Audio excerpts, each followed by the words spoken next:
சரி, இன்னைக்கு கூத்து சொல்லு. என்ன கூத்து? கூத்து என்னன்னு கேட்டீங்கன்னா, இதை பார்த்தா உனக்கு என்ன நினைவு வருது? நீ என்ன எடுத்துன்னு வந்திருக்கதுல? அதுக்குள்ளே உனக்கு நான் பார்க்குறேன், நானே பார்க்குறேன். இது கருவேப்பிலை குழம்பு எடுத்துன்னு வந்திருக்கேன். காமியே. கருவேப்பிலை நம்ம பாத்தில் சூப்பராக நிறைய கருவேப்பிலை துளிர் விட்டு நிற்கிறது.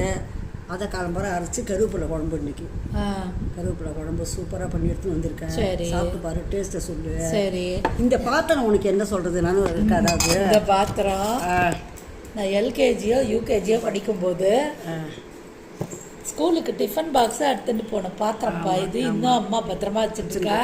இது அதில் என் பேர் இருக்கு பாருங்களா, உங்களுக்கு தெரியுமான்னு தெரியல. காமி. அதுக்கு நீ செயின் எப்படி இப்படி போடுவது? இப்படி நீ எப்படி விசிபிள் பண்ணி போடுவ? தெரியறதா? அதில் தெரியாதானே? எப்படி தெரியும்? எங்கே தெரியறது? அது சான்ஸ் இல்லை, தெரியாது. தெரியாதா? எந்த ஆங்கிள்லையும் தெரியுற மாதிரியே தெரியலையே. இந்த எஸ்ஐஎன்டிஹெச்னு பேர் வேறு எழுதியிருக்காப்பா. ஆமாம் ஆமாம்.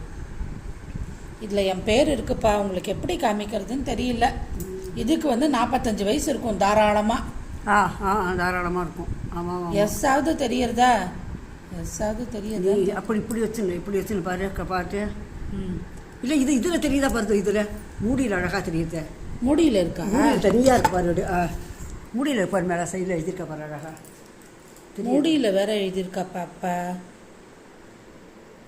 தெரியும். எல்லாத்துக்கும் பேர் எழுதுவாட. பாத்திரத்தில் அழகா அதுக்கு உண்டான டூல்ஸ் வச்சுட்டு இருக்கா. எல்லாத்துக்கும் பேர் எழுதிடுவா உனக்கு. தெரியதான் தெரியல. எல்லாத்துல நான் எப்படி காமிக்கிறதுன்னு தான் தெரியல அதில்.